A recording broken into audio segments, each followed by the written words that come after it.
review sekitar lorong Panggung Seri pula. Inilah Panggung Seri, tak ada apa yang nak review kan. Inilah Panggung Seri yang terbiar dah.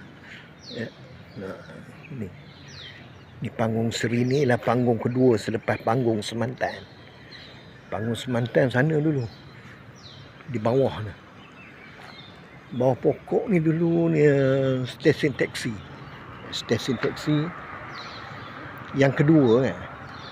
Ni Panggung Seri ni dah jadi panggung berhantu. Kemudian belah situ tu deretan kedai makan, kedai kayu Inilah Panggung Seri.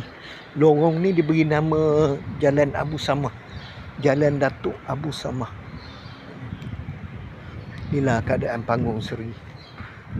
Ni nak jual ni. Siapa yang berminat boleh lah. Fosil nak jual dah. Dulu kaum sini lah nengok Cik Meteni. Cik Meteni. Cik Meteni ni dia tiket murah pukul 11. Pukul 11 hari Sabtu dengan Ahad. Inilah keadaan sekitar dia. Tapi kalau sekarang ni Jumaat malam Sabtu dia dah meriah. Dia ada lepak lorong anak muda. Orang muda semua berniaga kat sini. Jalan tu terus ke Kampung Baru Cina. Inilah keadaannya lorong Panggung Seri ni. Kita ada dia punya signboard dia sana.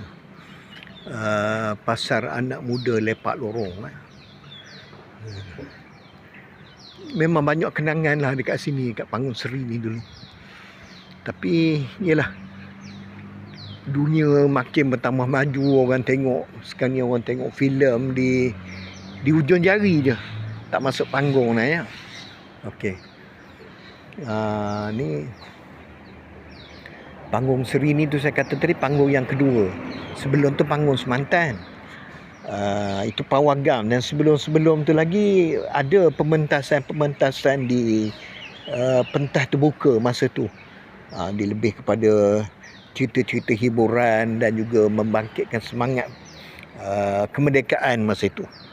Okey.